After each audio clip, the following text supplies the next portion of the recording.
Buenos días, amados hermanos. Sean todos bienvenidos en este tiempo. Por la gracia del Señor nuevamente estamos reunidos como congregación suya. Así que, como dice el salmista, este día ha hecho el Señor, así que debemos de alegrarnos y gozarnos en su presencia. Hermanos, ¿alguna vez han intentado convencer a alguien de algo importante y esa persona les ha dicho: ¿y quién eres tú para decírmelo eso? Tal vez has dado un consejo sincero a un amigo y él te ha respondido con escepticismo. Claro, lo dices porque te conviene, o algo parecido. O quizás has testificado en un asunto delicado y te han exigido más pruebas, más testigos y más credenciales. Esa experiencia de ser cuestionado es precisamente lo que enfrenta el Señor en el pasaje que tenemos delante esta mañana. Voy a pedir que abra su Biblia en Juan capítulo 8. Evangelio según San Juan capítulo 8. Vamos a abarcar esta mañana los versículos 12 al 20. El título del mensaje de esta mañana es el siguiente: Dos testigos, una luz. Dos testigos, una luz. Es el título del sermón de esta mañana. Acompáñenme a Juan capítulo 8, versículo 12 al 20. Dice así: Otra vez Jesús les habló diciendo: Yo soy la luz del mundo.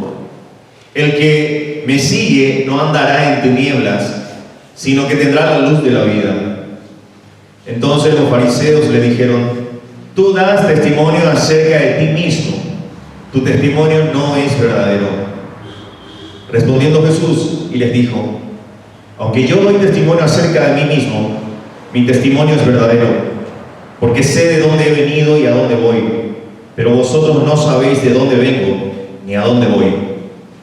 Vosotros juzgáis según la carne, yo no juzgo a nadie.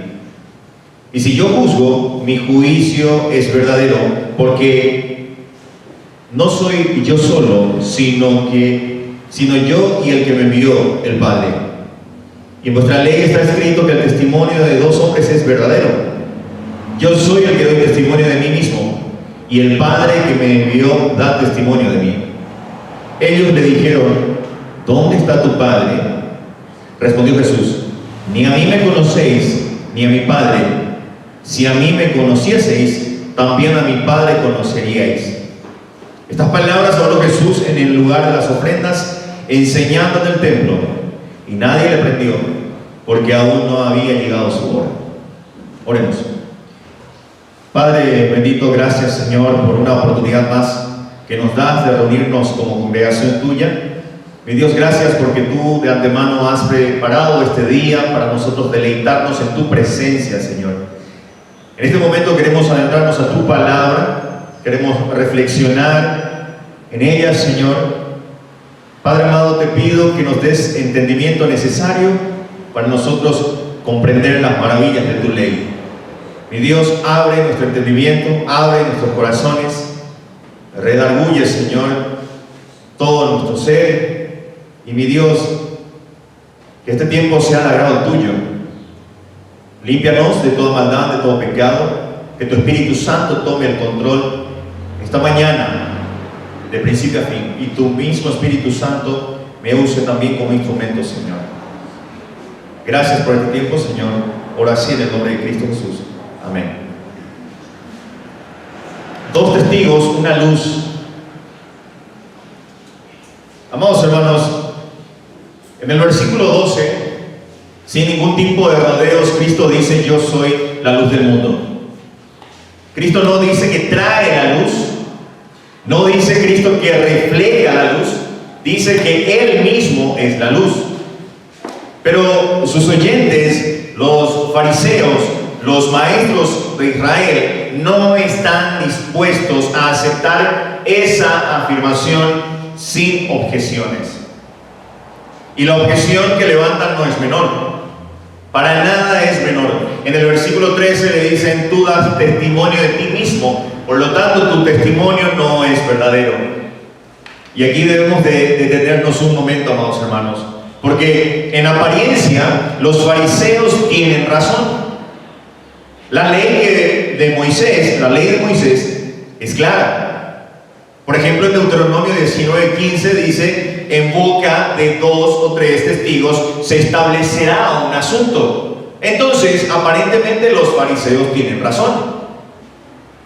Nadie puede ser juez y testigo a la vez. Nadie en su propia causa. Nadie. Si usted o yo nos presentamos ante un tribunal y decimos: soy inocente por lo que digo, el juez nos mirará con escepticismo. No nos va a creer, porque como les digo, nadie puede ser juez y testigo en su propia causa. Necesitamos un testigo externo, alguien que respalde nuestra palabra. Así que la pregunta que flota sobre este texto es urgente y no ha perdido vigencia hasta el día de hoy. ¿Con qué autoridad habla Jesús? ¿Por qué debemos de creerle a Jesús cuando dice que Él es la luz del mundo? Los fariseos exigen 2 testigos. Y Jesús, en los versículos 14 al 18, le responde que Él los tiene. Él tiene 2 testigos. Pero los testigos que Él presenta no son los que ellos estaban esperando. Uno, el primer testigo, es Él mismo, y el otro es el Padre. 2 testigos, una luz. Sin embargo, el conflicto no termina allí, porque los fariseos en su severa preguntan: ¿dónde está tu Padre? Según el versículo 19. No pueden ver al Padre porque no quieren reconocer al Hijo. Y el texto, amados hermanos, cierra con un detalle asombroso. Intentan arrestar a Jesús, pero no pueden. ¿Por qué? Como venimos diciendo siempre, dice el versículo 20: aún no ha llegado su hora. Hermanos, lo que tenemos delante no es un debate académico entre 2 escuelas de pensamiento. No lo es. Es un juicio. La luz del mundo está siendo juzgada por el mundo. Y el mundo, representado por esos fariseos, está haciendo lo que siempre ha hecho: preferir las tinieblas, exigir pruebas a su medida y tratar de apagar la luz. Pero siempre el pero en la Biblia es importante, siempre. Pero hay buenas noticias. La luz no se apaga. La luz se define a sí misma. Y la luz tiene un testigo perfecto: el Padre que está con Él, que le ha enviado y que un día lo exaltará. Hoy, mientras caminamos por este pasaje, amados hermanos, vamos a ver 3 verdades. En primer lugar, la luz que se proclama a sí misma. Vamos a abarcar el versículo 12, la luz que se proclama a sí misma. Luego vamos a ver los 2 testigos válidos, Jesús y el Padre, según los versículos 3 al 18. Y finalmente vamos a ver la ceguera del mundo y la hora soberana, según los versículos 19 y 20.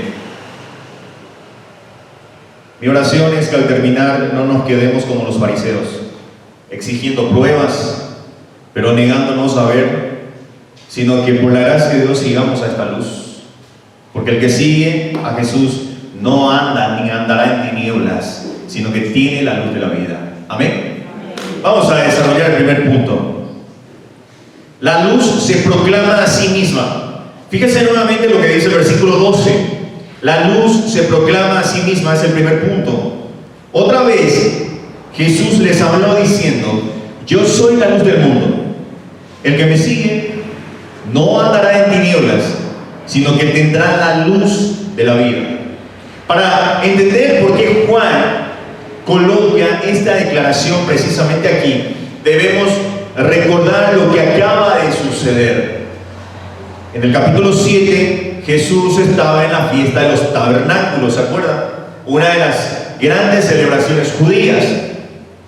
Durante esa fiesta, cada noche, Los sacerdotes encendían enormes candelabros en el atrio de las mujeres. Encendían enormes candelabros en el atrio de las mujeres. Y este candelabro iluminaba toda Jerusalén como un recordatorio de la columna de fuego que guió a Israel en el desierto.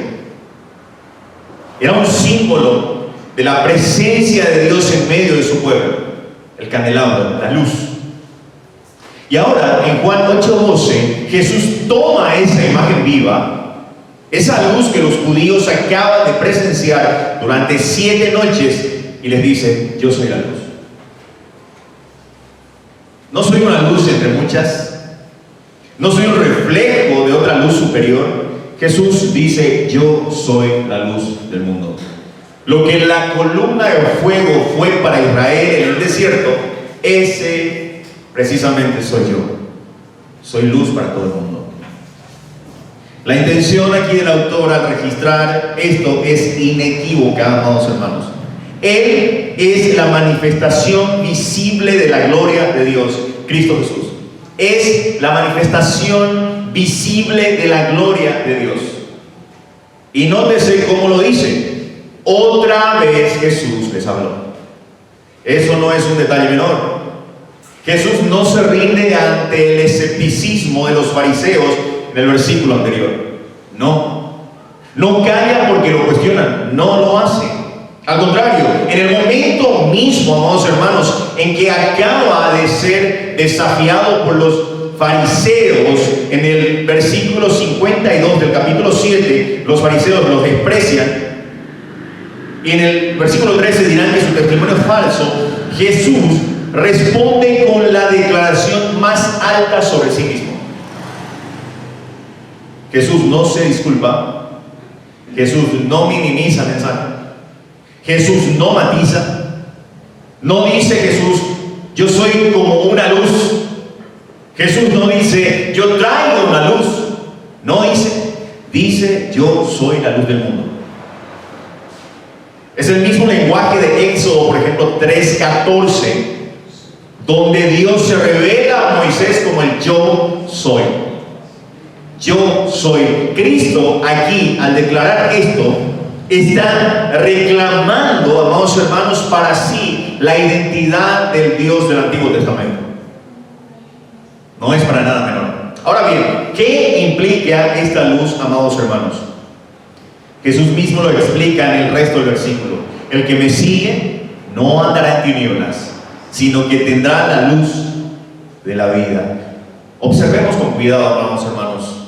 Jesús no dice que el que le sigue evitará las tinieblas ocasionalmente. No dice Jesús que tendrá momentos de luz. No. Dice: no andará en tinieblas. La imagen aquí es la de un camino, una dirección de vida. Escuche bien, amado hermano. Los fariseos, en su ceguera espiritual, creen que ya ven. Ellos estaban creyendo que ya estaban viendo. Creen los fariseos que la luz está, ¿sabe dónde? En su interpretación de la ley. Creen que la luz está en sus tradiciones. Creen que la luz está en el linaje de Abraham. Pero Jesús declara que fuera de él todo es tiniebla. Todo. Absolutamente todo. Andar sin él es andar a tientas. Andar sin él, sin Cristo Jesús, es andar tropezando constantemente y, en el peor de los casos, perdido. Y luego añade algo maravilloso Jesús. El que le sigue no solo escapa de las tinieblas, sino que tendrá la luz de la vida. No es simplemente iluminación para ver el camino. Jesús es la vida misma. En Juan, en todo el Evangelio de Juan, la vida, el término vida, no significa simplemente una existencia biológica. No. Se trata nada más y nada menos que de la vida eterna. Se trata nada más y nada menos que de la comunión con Dios, el gozo que no se acaba. Eso es vida. La luz, entonces, hermanos, no es una información que Jesús da, ni la que obtenemos de Él. La luz es una persona y es Cristo Jesús. Y recibir esa luz es recibirle a Él. Hermanos, ¿por qué esto es tan crucial para nosotros como iglesia hoy? Porque vivimos en un mundo que no cesa de ofrecer luces alternativas. El mundo no cesa de ofrecer luces alternativas. La cultura nos dice constantemente: ilumínate con el conocimiento, ilumínate con el éxito, ilumínate con las relaciones, con el dinero, con la autorrealización. Eso es lo que constantemente el mundo nos ofrece. Y todas estas cosas, en el mejor de los casos, ¿sabe qué son? Velas que se apagan con el primer viento de la adversidad. En el peor de los casos, estas cosas que el mundo ofrece son fuegos vanidosos que nos llevan al precipicio. Pero la iglesia tiene algo distinto. Nosotros tenemos algo distinto. La iglesia no tiene que inventar una luz nueva, no. La iglesia no tiene que especular sobre verdades abstractas. No, la iglesia no puede ni debe ofrecer sabiduría humana disfrazada de espiritualidad. No. La iglesia tiene a Cristo. Tenemos a Cristo. Y eso es lo más valioso. Cristo es suficiente. Predica a Cristo, sigue a Cristo y tendrás luz. Y no andarás en tinieblas. Pero aquí viene la persuasión más directa.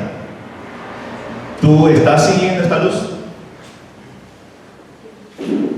Porque seguir no es asentir intelectualmente a que Jesús es la luz. No es decir, sí, está bien, Jesús es la luz. No, eso no es seguir. Por ejemplo, nosotros vemos que los fariseos podían recitar las escrituras de memoria y aún así estar en oscuridad.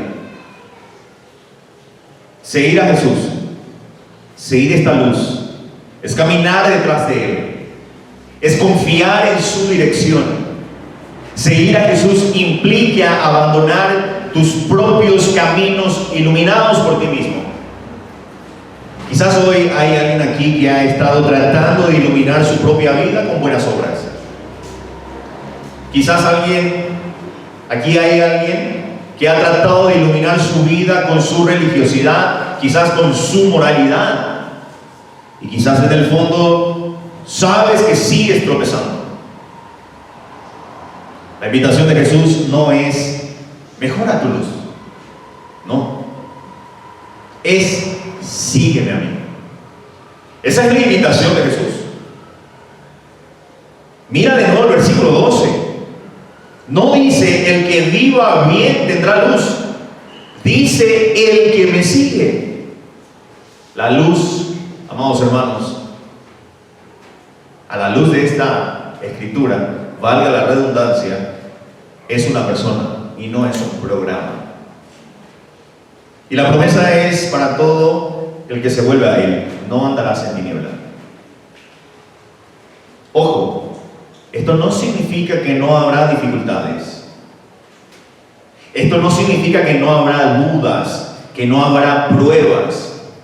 ¿Sabe qué significa en el mejor de los casos? Significa que incluso en el valle más oscuro, la luz va contigo, va conmigo y Él va con nosotros. Eso es lo maravilloso de esta luz. Y al final del camino, esa luz no se apaga, sino se vuelve plenitud de vida. Amados hermanos, ¿no es esto mejor que cualquier vela que el mundo nos ofrece? Entonces, iglesia, deja de buscar luz en los lugares equivocados. Cristo se ha proclamado a sí mismo. La pregunta no es si Él es la luz. La pregunta es, ¿le estás siguiendo? Teniendo en cuenta esto, vayamos al punto 2. Dos testigos válidos, Jesús y el Padre. ¿Alguien tan amable puede leer los versículos 13 al 18, por favor? Dos testigos válidos es el segundo punto, Jesús y el Padre. Versículos 13 al 18, ¿quién puede leer? ¿Alguien? Hermano Nelson, por favor. Y luego, hermana Estela, usted ya. Entonces los fariseos le dijeron: tú das testimonio acerca de ti mismo, tu testimonio no es verdadero. Respondió Jesús y les dijo: aunque yo doy testimonio acerca de mí mismo, mi testimonio es verdadero, porque sé de dónde he venido y a dónde voy, pero vosotros no sabéis de dónde vengo ni a dónde voy. Vosotros juzgáis según la carne, yo no juzgo a nadie. Y si yo juzgo, mi juicio es verdadero, porque no soy yo, sino el que me envió, el Padre. Y en nuestra ley está escrito que el testimonio de dos hombres es verdadero. Yo soy el que doy testimonio de mí mismo, y el Padre que me envió da testimonio de mí. Gracias, hermano Nelson.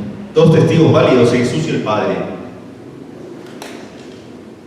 Para captar la fuerza de esta respuesta de Jesús, debemos entender el contexto legal en el que los fariseos lo han colocado. Ellos, los fariseos, no están haciendo una observación menor. Están apelando a un principio fundamental del Antiguo Testamento. Por ejemplo, no vamos a ir ahí. Hay dos versículos o dos pasajes. Números 35-30, si usted puede tomar nota y después lo lee. Números 35-30 y Deuteronomio 17-6. La ley establece que nadie, escuche bien, nadie puede ser condenado a la muerte sobre el testimonio de una sola persona. Si alguien es acusado por algo grave, y solamente hay un testimonio, hay un testigo solamente, la persona acusada no puede ser condenada a muerte. Pero Deuteronomio 19:15 dice algo más específico y directo. Dice: no se aceptará a un solo testigo contra nadie en cualquier delito o pecado que cometa. Por la declaración de dos o tres testigos se establecerá el asunto. Fíjese, por la declaración de dos o tres testigos se establecerá el asunto. Los fariseos entonces razonan así. Jesús afirma ser la luz del mundo, pero solo Él lo dice. ¿Falta alguien más? No tiene un testigo externo que respalde su testimonio.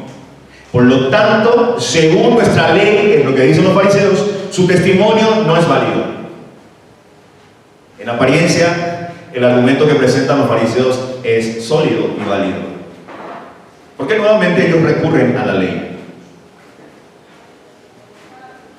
Cualquier tribunal humano lo aceptaría.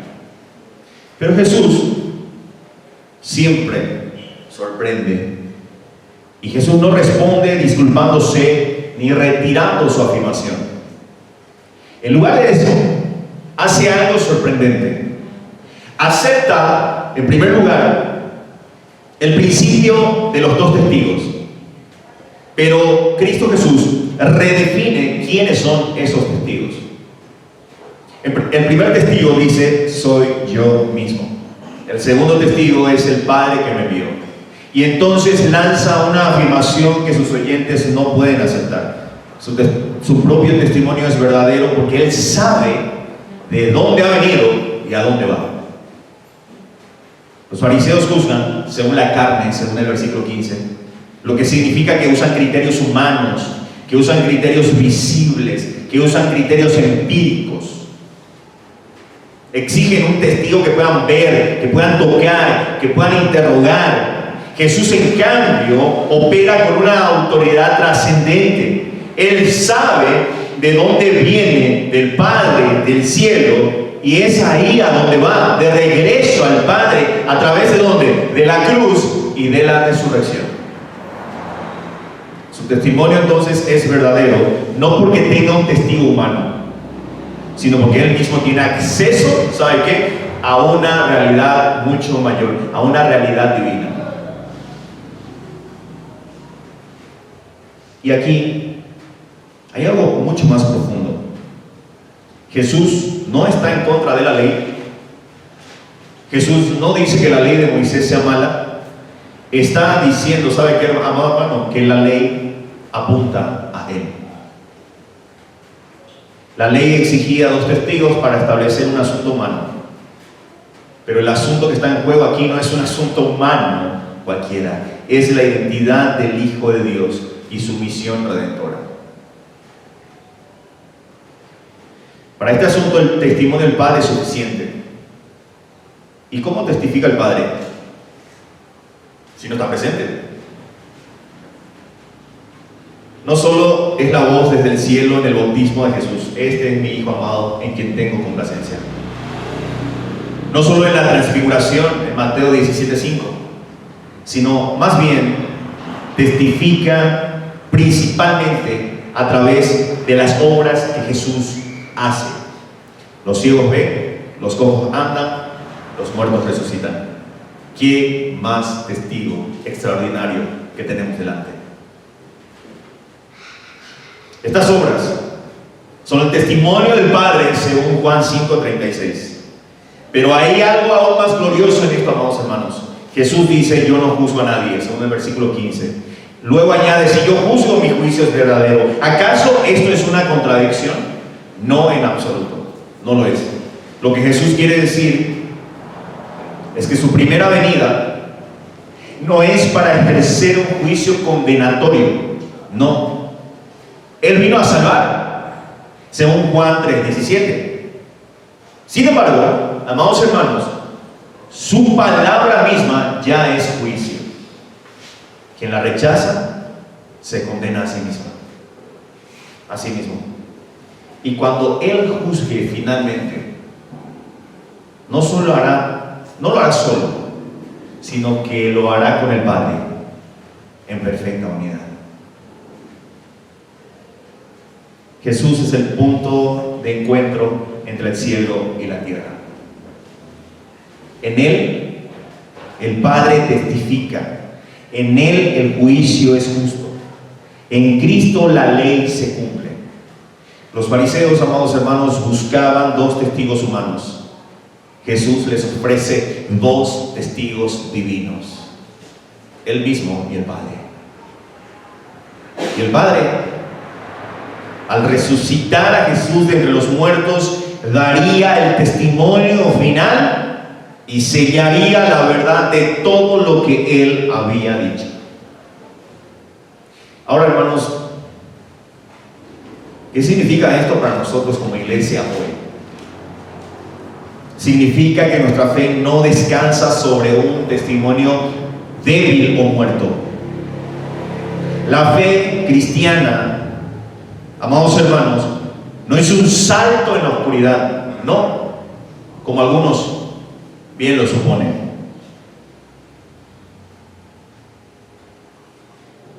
La fe cristiana tampoco es una creencia que tengamos que sostener a pesar de todas las evidencias en contra. No, al contrario, nuestra fe se apoya y debería de apoyarse en un testimonio doble, claro y suficiente: Jesús y el Padre.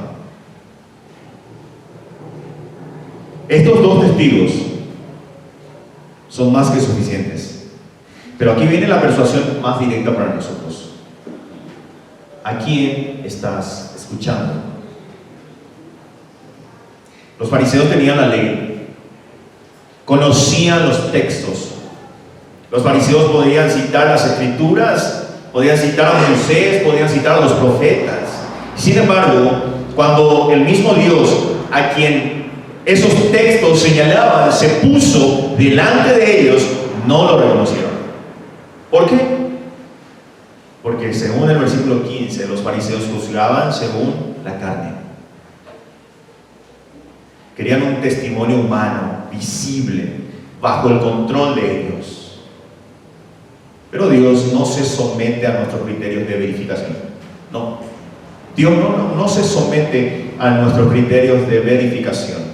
Él se revela en sus propios términos. Así que, iglesia, no esperes que el mundo acepte el testimonio de Cristo como válido según sus propias reglas. No. El mundo siempre exigirá más pruebas. Siempre. Siempre. Un milagro más, un argumento más convincente, un testigo más visible. Pero sabe que Jesús no nos ha dejado sin testimonio. Nos dejó su palabra, nos dejó su espíritu, nos dejó su iglesia y por sobre todo nos dejó la esperanza de su resurrección. El testimonio está dado. La pregunta no es si Dios ha testificado suficientemente. La pregunta, amado hermano, es si tú te inclinarás ante ese testimonio. Quizás hoy hay alguien aquí que ha estado dudando, exigiendo una señal más clara, exigiendo una experiencia más contundente. Déjame decirte con el amor más puro que debe haber. La duda que tengas no es por falta de testimonio. La duda que quizás tenga es por la dureza de tu corazón. Jesús no te debe más pruebas. No. Él ya se ha presentado ante ti en el Evangelio. El Padre ya ha testificado de Él. Ahora, la respuesta que esperan no es más análisis, sino es fe. Amado hermano, arrodíllate ante la luz. Acepta el testimonio de la luz. Confía en aquel que vino del Padre y volvió al Padre, que es digno de tu confianza total. El que cree en el Hijo, amado hermano, tiene el testimonio en sí mismo. Y el que no cree, ya está juzgado. Ahora, este no es un juicio arbitrario, no. Esto es porque ha preferido las tinieblas de su propio criterio a la luz del testimonio divino. Vayamos al punto 3. La ceguera del mundo y la hora soberana. Voy a pedir a la hermana Estela que pueda leer los versículos 19 y 20. La ceguera del mundo y la hora soberana es el punto 3.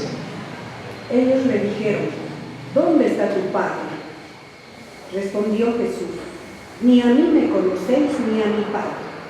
Si a mí me conocieseis, también a mi Padre conoceríais. Estas palabras habló Jesús en el lugar de las ofrendas, enseñando en el templo. Y nadie le prendió porque aún no había llegado su hora. Gracias, hermana Estela. Para entender la fuerza de este intercambio final, debemos observar lo que los fariseos preguntan y lo que Jesús responde. Ellos dicen: ¿dónde está tu Padre? Es una pregunta que parece razonable en la superficie. Jesús acaba de decir que el Padre testifica de Él.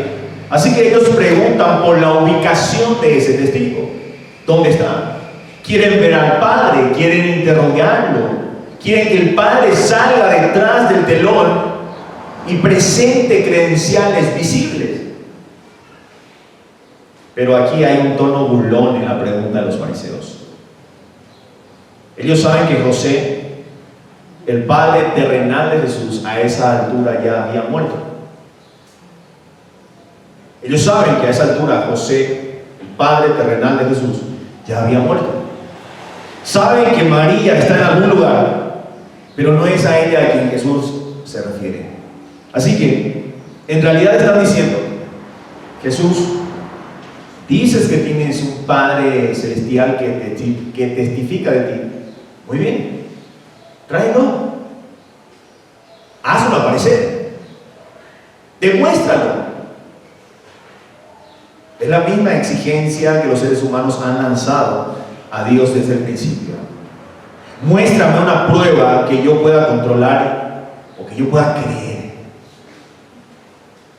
Pero Jesús no juega ese juego. No invoca Jesús aquí una teofanía, no.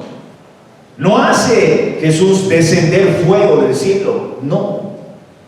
En lugar de eso, responde con una declaración devastadora. Ni a mí me conocéis, ni a mi Padre. Si a mí me conocieseis, también a mi Padre conoceríais. Jesús le está diciendo a ellos: ustedes son extraños ante el Padre. Conocer a Dios es una cuestión de relación con una persona, y esa persona es Jesús. Los fariseos creían conocer a Dios, estudiaban la ley, rezaban, ofrecían sacrificios, pero Jesús le dice, en efecto, todo eso no sirve de nada porque no me conocen a mí. Y si no me conocen a mí, tampoco van a conocer al Padre. Si no me conocen a mí, no hay acceso al Padre. Esta es una de las afirmaciones más exclusivas de todo el Evangelio de Juan. Hermanos, no hay un camino A para conocer al Padre, no hay un camino B separado para conocer al Hijo. No, conocer al Hijo, conocer a Cristo es conocer al Padre. Y no conocer al Hijo es no conocer al Padre. Sencillamente así. Los fariseos, amados hermanos, con toda su religiosidad, estaban más lejos de Dios de lo que pensaban. Creían estar en la luz, pero estaban en tinieblas. Creían ser guías de ciegos, estos fariseos, pero ellos mismos estaban ciegos. Y luego Juan añade un detalle que parece casi incidental, pero es teológicamente crucial. Dice al final: estas palabras habló Jesús en el lugar de las ofrendas, enseñando en el templo, y nadie le prendió porque aún no había llegado su hora. El lugar de las ofrendas. Ese lugar era una parte del templo donde la gente traía sus donativos. ¿Sabe por qué Jesús enseñaba ahí? Porque era un área pública, era un área concurrida. Jesús estaba allí predicando abiertamente, desafiando a los líderes religiosos cara a cara, y ellos querían arrestarlo. El versículo 20 dice: nadie le echó mano, lo que implica que intentaron arrestarlo. Había deseo de arrestarlo, había intención de arrestarlo.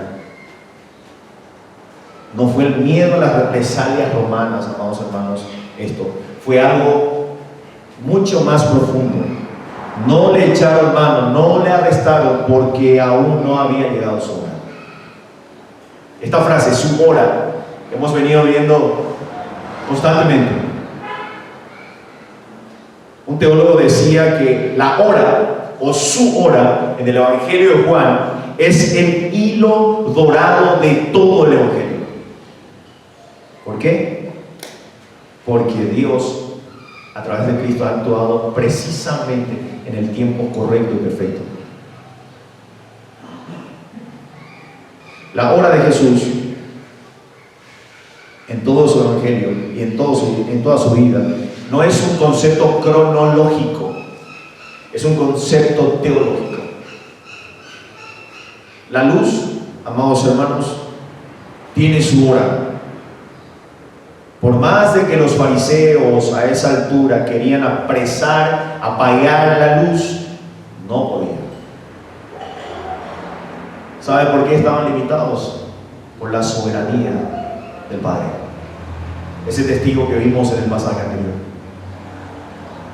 Cristo no es una víctima más de las circunstancias.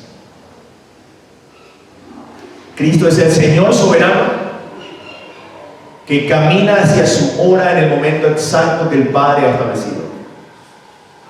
Y cuando llegue esa hora, Él mismo dirá: nadie me la quita sino yo la doy de mí mismo. Más adelante, Juan 10:18. La luz no puede ser apagada por la oscuridad, hermanos. No porque la oscuridad no lo intente, sino porque el Padre protege a su Hijo hasta el momento perfecto. Y ese momento perfecto no es un fracaso, amados hermanos, es una victoria. Ahora, hermanos, ¿cómo aplicamos esto para nosotros hoy? ¿Qué significa esto para nosotros hoy? Significa dos cosas profundas que debemos grabar en nuestros corazones. Primero, la ceguera del mundo no ha cambiado. La gente que nos rodea, nuestros vecinos, nuestros compañeros de trabajo, incluso hasta nuestros propios familiares, pueden ser muy religiosos, pueden ser muy morales, pueden ser muy buenas personas y sin embargo no conocer a Dios. Porque conocer a Dios es conocer a Jesús. Y si no conocen a Jesús, amados hermanos, no importa cuánto recen, no importa cuánto den limosna, no importa cuántas veces asistan a ceremonias, aún están en tinieblas.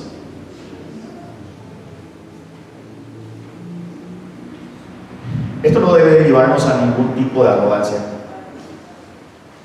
porque de nuestra postura hay solamente medio paso a la arrogancia. No debería, amado hermano, llevarnos a la arrogancia, sino nos debería llevar a una compasión urgente hacia Dios. El mundo no necesita más moralismo, amados hermanos, necesita a Cristo. Y nosotros tenemos a Cristo. Si no predicas a Cristo, no importa lo que prediques, la gente seguirá sin conocer a Dios. Y en segundo lugar, algo importante es que la soberanía de Dios sobre la obra de Jesús es también la soberanía de Dios sobre nuestras propias vidas. Tal vez hoy sientes que el mundo se cierra sobre ti. Tal vez sientes que la oscuridad está ganando en tu familia, en Bolivia, en la nación aquí donde estamos, hasta en nuestras propias almas. Hemos orado, hemos testificado, hemos predicado y nada parece cambiar. Y tú te preguntas si Dios realmente está escuchando. ¿Qué es lo que pasa? Dios se mueve en un tiempo determinado. El tiempo es subordinado de Dios. Dios tiene un reloj. Su soberanía no es una teoría abstracta. Es el hecho de que el Padre protegió a su Hijo hasta el momento preciso. Y también, escuche bien, protege a nuestra iglesia. Protege a su iglesia. Por eso Cristo dijo que ni las puertas del Hades prevalecerán contra la iglesia. Tu hora de sufrimiento, tu hora de prueba, tu hora de aparente derrota no es un accidente, amado hermano. Todo ello está en el calendario de Dios. Y cuando llegue la hora de tu liberación, nadie podrá detenerla. Nadie. Pero también esto es importante, amados hermanos. Cuando llegue la hora del testimonio final, el mundo no podrá detenerlo. No. La luz no será apagada. Puede que hoy como iglesia nos sintamos pequeños, nos sintamos frágiles, nos sintamos ignorados. Los fariseos modernos, por ejemplo, como el poder, la cultura, el escepticismo, extienden sus manos para arrestar el testimonio de Cristo, pero no pueden. ¿Por qué? Porque aún no ha llegado la hora. Y cuando llegue la hora del retorno de Cristo, la hora del juicio final, la hora de la nueva creación, ninguna fuerza humana, por más fuerte que sea, podrá detenerla. Así que, iglesia, es un llamado solemne el que quiero hacer. No desmayen. No desmayen. No cedan ante el miedo. No se dejen intimidar por la ceguera burlona del mundo. Nosotros conocemos al Hijo y por tanto conocemos al Padre. Si conocemos al Hijo y conocemos al Padre, estamos caminando en la luz. Y nuestra hora, la hora de la redención completa, está por llegar, amados hermanos. Mientras tanto, ¿qué hay que hacer? Seguir predicando de la luz, hablar de la luz, sigue señalando a la luz, sigue llamando a los ciegos que vean, porque el que sigue a Jesús no anda ni andará en tinieblas, y la hora de su victoria es segura. Quiero hacer una conclusión final, amados hermanos. No te vayas de este lugar pensando que este sermón solo fue una información. Jesús está delante de ti hoy, no como un maestro más. Jesús no está delante de ti como un ejemplo moral. Él te dice: el que me sigue no andará en tinieblas. Pero también te dice algo más: si no le sigues, sigues en tinieblas. No hay tercer camino, amado hermano. No hay luz propia que te pueda salvar. Tus buenas obras no iluminan tu pecado. Tu religiosidad no disipa la muerte. Solo Cristo Jesús. Así que, aún llamado a las personas que no han creído aún en Él, hoy es el día. La hora de tu salvación es ahora. Él no te echará fuera. Viene a ti no para condenarte, sino para darte vida y vida en abundancia. Y si ya eres suyo, si ya estás en Cristo, deja de buscar la luz en los lugares equivocados. Deja de temer a un mundo que no puede apagar lo que Dios ha encendido. Sigue a Cristo. Habla de Cristo. Vive en Cristo. Porque la luz ya vino, amados hermanos. Los testigos ya hablaron. Y la hora se acerca. Amén, hermanos. Que el Señor les bendiga. Vamos a ponernos en pie. Vamos a terminar esta parte con una oración.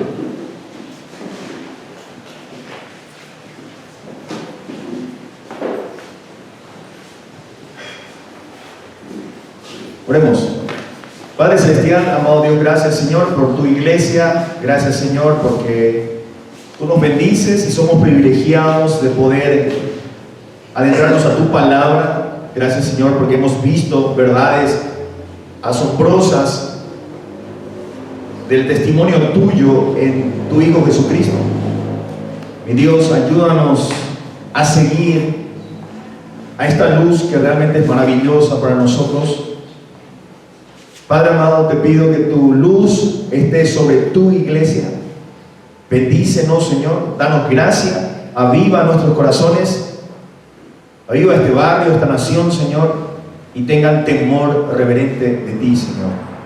Y a nosotros danos la capacidad necesaria también de proclamar tus verdades, no importa el costo, Señor. Danos de nuevo de valentía para seguir proclamando tus verdades, Señor. Gracias por este tiempo, Señor. Bendice a mis hermanos. Por así en el nombre de Cristo Jesús. Amén.